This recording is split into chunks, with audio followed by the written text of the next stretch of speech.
Magandang araw po bayan karerista, mga bro, mga katoto. Welcome po ulit sa aking channel, sa aking pag-upload ng next video. Ang next na upload ko po na video ay nangyari po noong June 24, 1993. Grand Copa de Manila at nangyari po ito sa San Lazaro, as usual, San Lazaro Hippodrome. At ang gandang laban po. Alam po ninyo, ang sakay ko po sa laban na to ay si Latin Dancer. Ang trainer po nito ay si Georgie Panlilio. Siya po ang trainer din ni Sir Alphonse. At the same time, owner din po naman siya. Ito po si Latin Dancer ay may kasosyo siya rito si Mr. Jose. Nalimutan ko po yung kanyang first name. Mr. Jose po. Mr. Jose, yun po ang kanyang apelido. Ang magandang laban po ito. Ang naging plano po namin dito, 2 weeks before kami lumaban, ang sabi ni Georgie sa akin, pare, ang mahigpit nating kalaban dito si Monsis Pet. Kabayo to ni Noel Camo at nagpapakita ng baka gandang laban. Kailangan pagbutihan natin to at Grand Copa de Manila to, Division 1. Ang sagot ko sa kanya, pre, pagbutihan natin.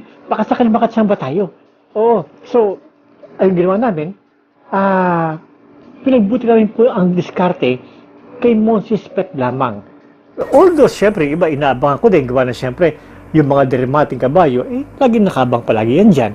Pero, ang concentration po namin palagi ay si Monsis Pet. So, 1900 po ang karera, ang aking naging queue, always si Monsis Pet. Kaya matulin po siya. So, ating panoorin po, para makita ninyo, dito po ako manggagaling sa kalabas-labasan na stall at si Monsis Pet po naman ay nasa loob na stall. Ating panoorin po. The flag's up. They're on their way in the 1993 Grand Copa. Down on the inside, Mr. Mayor was away well, and Monsis Pet is the one gathering speed to take up the running as they settle. Monsis Pet from Mr. Mayor. Moving around the outside with a run fairly on was High Adventure. Followed then by going up on the inside was American Dream. Followed then on the outside by Latin Dancer. Behind that was Lalali. Followed then by at the tail of the field now giving a fair bit of ground was Fair Sir as they come up, and Big Day is well back in the early part. Down the winning towards the winning post the first time, and Monsis Pet makes the lead now by 2 lengths. High Adventure. Latin Dancer moving up easily on the outside, goes to second now, followed by American Dream.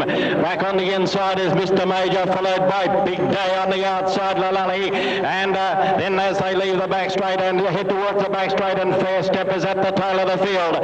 Monsis Pet races down now towards the 1,000-metre mark, in front, a length and a half to leader from. In second place is Latin Dancer.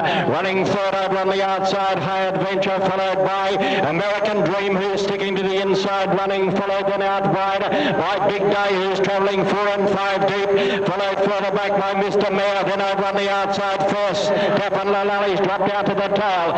Monsis Pet leads down inside the 800-metre mark. It's Monsis Pet still in front. American Dream getting a great run up along the inside to second. Latin Dancer running third, followed by High Adventure, the boy getting anxious now. Then followed Big Day giving it up. Over on the inside is still Monsis Pet.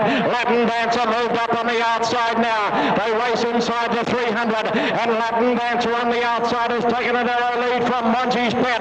Hard under the whip behind them is American Dream, followed by High Adventure. On the way homeward between the first two, Latin Dancer on the outside went to the lead now. It's Latin Dancer fighting back as Monsis Pet. What a great go!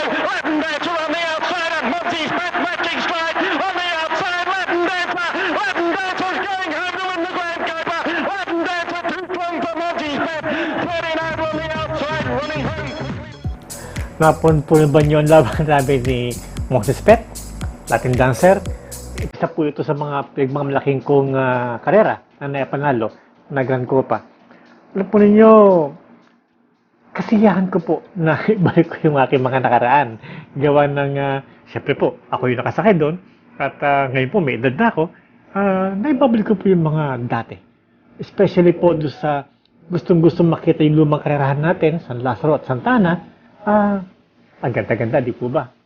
Anyway, kung sino po nakakakilala kay Georgie Panlilio, wala po akong balita sa kanya kung nasaan siya ngayon . Hindi po siya nagtitrain ng kabayo. totally wala pong balita. Baka po may nakakakilala sa inyo kay Joji, pakisabi po, hinahanap ko siya. Baka sakali po na magkita kami uli, makapagkwentuhan, at makapagkape-kape naman. Anyway, shoutouts po tayo.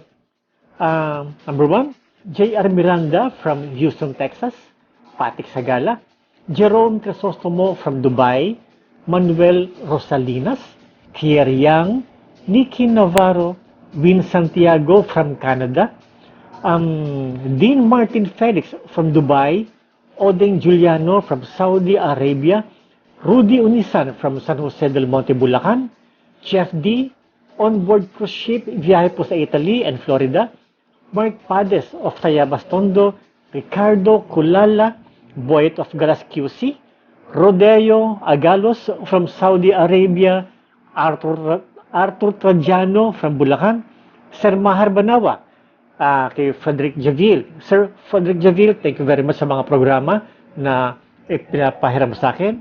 Kay Joshua, thank you very much. Pagiging video editor ng aking mga videos, thank you very much, Josh. At thank you po kay Lori at saka po kay Julius. Always po sila nakatutok sa aking mga videos. Paano po? Until next time na pag-upload, God bless.